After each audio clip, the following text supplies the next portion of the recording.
What's going on, guys? JSGC here, back again for another Manchester City video. Today we're going to be doing my reaction to Manchester City's 1-1 draw at home against Everton in the Premier League, as Manchester City make it just one win in 13 games in all competitions. We'll digest all the talking points and I'll give some of my thoughts as well as we head through the festive period into some busy fixture schedules coming up for all sides, not just for Manchester City, and where City can go from here to try and end this barren spell. So before I do crack on with this video, make sure, like always, if you are enjoying the content, do subscribe to my channel. It is free to subscribe. Social media links there in the description if you want to go and follow me on my Twitter, Instagram and TikTok. Email also in the description too if you want to hit me up for any sponsorships for any videos or any general business inquiries. Don't forget to leave a thumbs up. Do let me know your thoughts as well in the comments below. And finally, this video is sponsored and brought to you by SofaScore, who are going to keep you guys up to date every single step of the way with all the latest football scores, match information, match statistics, match analysis and so much more. Not just limited to football. It's got all the sports that you guys love to follow all in one place, all in one app. It's a free app to download, so worthwhile checking out. And anyone that does download using my link in the description or the QR code on screen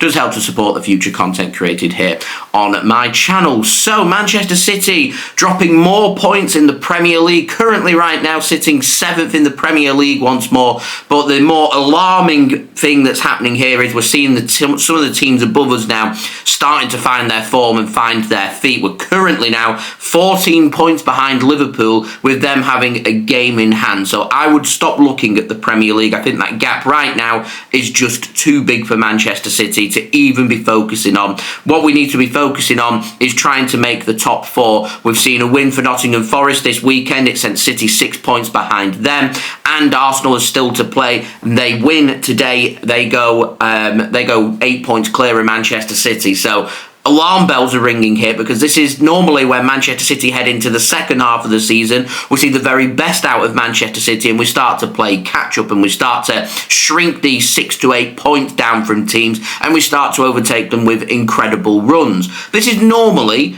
when we're looking at the top of the Premier League, though. We're looking here at the top four. So something seriously has gone wrong for Manchester City, because if we fail to beat Leicester City, which could well happen on Sunday away from home as well, City's away form has been inept over the last couple of months, it means Manchester City have failed to hit even 30 points from the first half of the season. It means that we're on course for less than 60 points, which isn't going to be good enough to make the top four. So City need to have a strong finish through the business end of the season just to make a top four spot. Not even thinking about the top of the Premier League, I'm thinking about the top four spots, because we've seen Chelsea drop points, and this is the bonus, I think, that we have when we're looking at the top four. We're not just looking at one team at the top of the Premier League, we're looking at 4 teams. So I think what we're going to see is, as each match day comes and goes, you're going to start to see more and more of the teams dropping points just through mathematics, because you're dealing here with 4 teams rather than just one sitting right at the top of the Premier League. So if Man City can get a run of form, there's no reason why Manchester City can't be sitting in the top 4 come January or February time. But we need that run of form, and realistically it needed to start with this game against Everton. It was always going to be a difficult game. I said in my preview that it wouldn't surprise me if Everton were really stubborn. City weren't turning it on when it came to their attacking credentials, and this game ended up finishing level. My only thought was, I thought it would have ended 0-0 rather than 1-1. Now Manchester City took the lead through Bernardo Silva, took a huge deflection, somehow found its way into the back of the net, but you make your own luck through trying to attack and score goals, and we go 1-0 up, and it's exactly the position that we wanted to find ourselves in. Everton have kept 3 consecutive clean sheets. We've took the lead at home. We need to be pushing on from there. Bernardo Silva, I think it was on the 33rd minute, he puts that simple finish away. He's got time to take a touch, compose himself and just slot it past Jordan Pickford. He puts that away. We're 2-0 up and we're cruising and we're where we want to be. But football is just that. You've got to be clinical. We weren't clinical. He misses that opportunity. A couple of minutes later, Everton go up the other end, and Ndiaye shows how you finish, how you put the ball into the back of the net with few and far opportunities. And the most alarming thing, before we speak about that penalty miss and the impact it had on Manchester City, is as the game went on, towards the end of the game, Manchester City's urgency wasn't there, which was incredibly disappointing and very unlike Manchester City.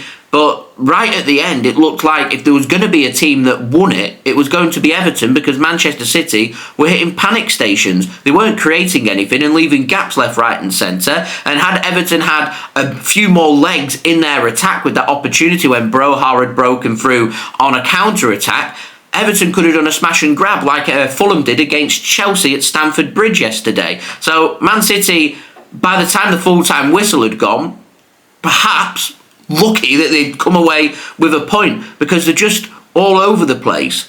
24 shots for City, just 5 on target. It's really not good enough. I mean, we were speaking about defence and Man City being stretched and not having them options, but Everton don't want to come out to play. They want to sit deep. They want to restrict space. They want to make life very difficult for Manchester City, and they did that very, very well. We knew what their approach was going to be. They've played it many times under Sean Dyche at the Etihad Stadium, and yet Manchester City just weren't creating enough clear-cut opportunities in this game. Everton with 8 shots, 3 on target, and they've come away with a point. Manchester City have dominated the possession as well, having 2/3 of the possession in the whole game. Man City, on paper here, look like they've dominated the game, yet they've somehow not come away with the 3 points. But when opportunities are presented in front of you, they quite simply have to go, regardless of the team that you're facing in the Premier League. And this has been, for me, something that Manchester City have really struggled, not just for this season. I've seen it last season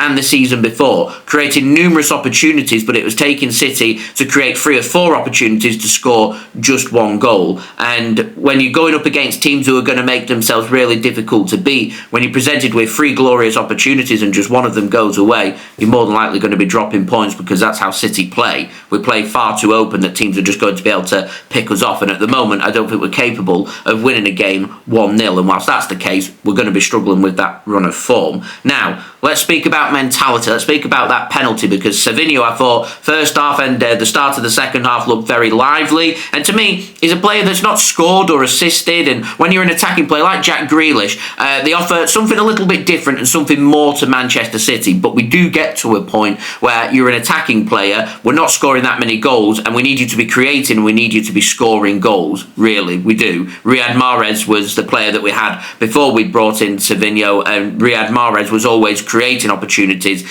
and scoring goals. You've got to find that balance, something Jack Grealish, he cost £100 million, something he's really struggled with at City. But I didn't think Savinho had a bad game. Won the penalty from Mykolenko. It was a penalty. And again, just like that Bernardo Silva miss, Erling Haaland puts that ball into the back of the net. It's going to bring Everton out to play. Time isn't on their side. From that point, we're into the second half, and they're going to have, 35 minutes to try and sort it out. He doesn't. He misses. It's a really tame, really poor penalty. I don't think Jordan Pickford's going to have an easier save all season. And I was in particular disappointed that the head loss that City had. Another ball came in and Erling Haaland nodded in the rebound, but he was offside, because all he's been thinking about is, I want to score the goal. I want to rectify the miss without thinking about, at the moment, he's about 3 or 4 yards ahead of everybody else, so it's pointless Erling Haaland being there and nodding the ball in when you're miles offside. Clearly just not thinking. I think that's just been something that City have had during this really barren spell where, normally it's the defence that aren't thinking and they're doing silly things that teams are just going to be all over, and for this game, it wasn't so much about the defence for me, it was more about Manchester City in attack, and at the moment it's just not clicking, and it's more points dropped, it's more frustration for everybody else, and Manchester City now facing the prospect here of being in a top 4 race rather than the title race. And if this form continues through the rest of December and throughout all of January, because the schedule's very difficult for City at the end of January and all through February, if this poor form continues all through there, Manchester City won't be finding themselves in 7th place and still within touching distance of the top 4. I'm talking they're going to slip right down that table, even into the bottom half of the league, and that is unforgivable for Manchester City. So we're at a point here where we're in limbo. We're waiting for the January transfer window. Pep Guardiola has already confirmed that he wants players to be brought in. We need players to be brought in. We need fresh ideas. We need fresh motivation. And mentally right now, I think Man City's all over the place. Confidence is shot. As soon as something doesn't go City's way, the heads drop, whether that be conceding a goal or missing a penalty or something. We saw it in that Sporting CP game. Erling Haaland misses the penalties, the heads go, and the game's done. Here, it's even more disappointing because we're losing that game against Sporting We were drawing this game. There was still a good 35 minutes to play. Should have been Everton backs against the wall, City just pinning them in and, attack after attack after attack, wave after wave after wave, and it just wasn't there. Mentally, they'd gone, confidence is shot, and the urgency just isn't there. How does Pep Guardiola get the best out of these players? And to me, there's been all kinds of things being said on social media, but, I'll put my opinion in that.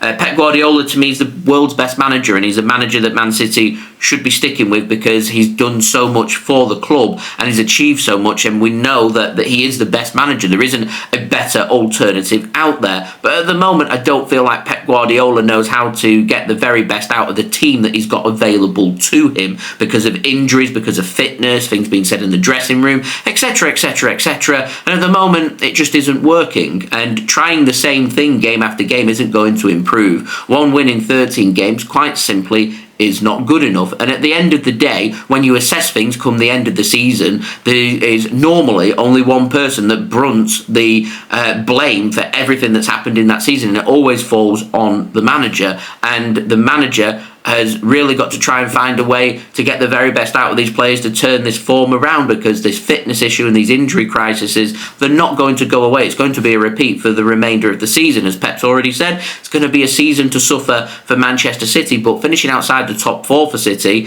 we could cope, but it could be catastrophic. To not finish in a European spot and potentially finish mid-table, for the players that City have got available to them, for the money that they've paid, for the wages that these players earn, really isn't good enough, and something has gone wrong. And Pep Guardiola is the leader of the ship. He's got to find a way to motivate the players, to get the very best out of them, to find ways to grind results, to turn losses into draws and draws into wins. And the Premier League's very inconsistent. 1 win, 13 games. We're going to keep coming back to it. If it was to be 4 or 5 wins in 13 games and a few of them were in the Premier League, Manchester City would still be within a couple of points of the top 4, and it wouldn't be a disaster. But Man City just haven't managed their squad very well and haven't managed games very well. And the manager does take responsibility for that, but so do the players. And to me, January transfer window's coming up. It's the perfect time to be ruthless, to identify individual players who aren't doing enough, weed them out of the club, like we've seen in the past with the likes of João Cancelo, who's upset in the dressing room. Out you go and bring in reinforcements. I'm not just talking 1 or 2 players there. I think City are 3 or 4 players short before we even get round to letting any players go, because the squad's just that stretched thin.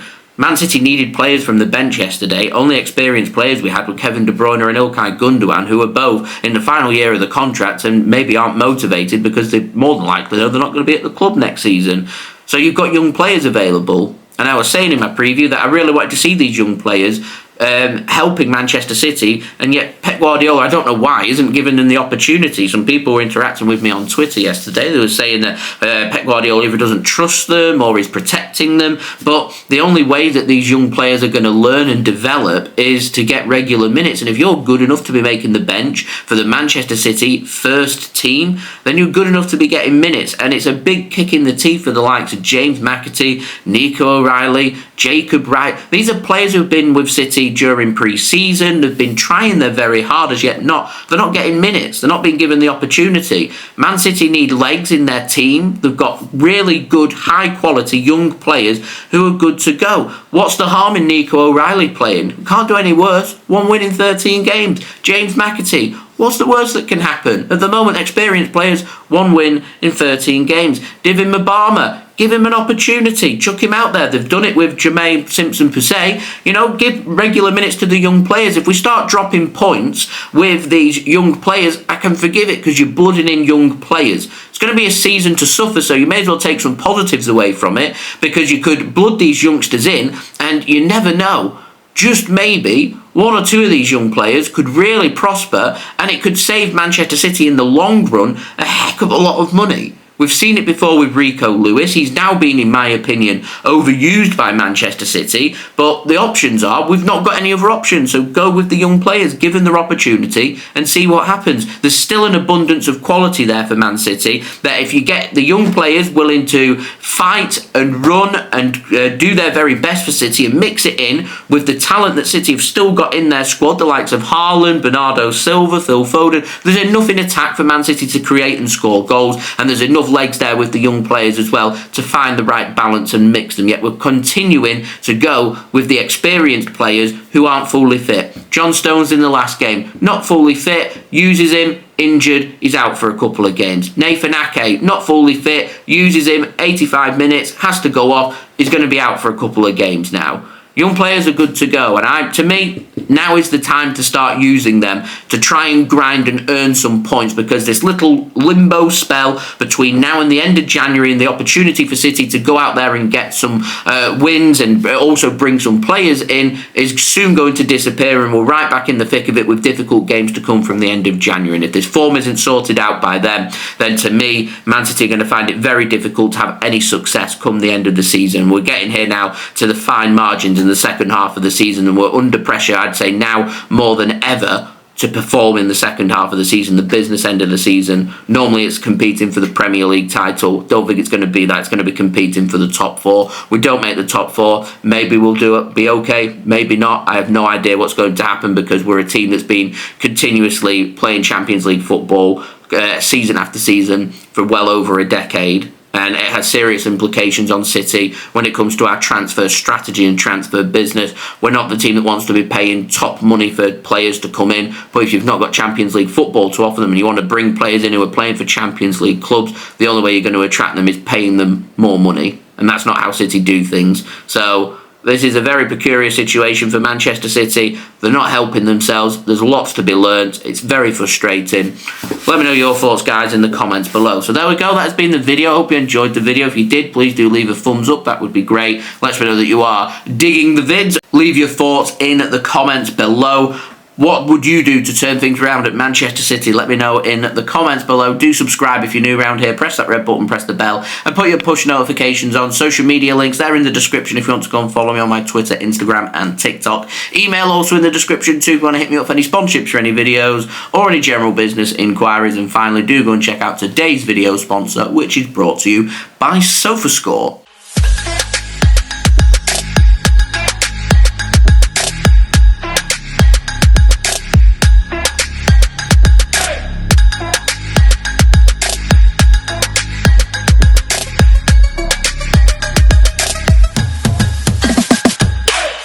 And I'll see you all again real soon for the next video. I'm going to make another video later on today for you guys to enjoy, where I'm going to look at 5 players that Man City potentially could sign in the upcoming January transfer window. So stick around for that. That'll be up later on today. I'll see you then. So I've been JSGC. Thank you everyone for watching. Hope everyone is safe and well. Peace.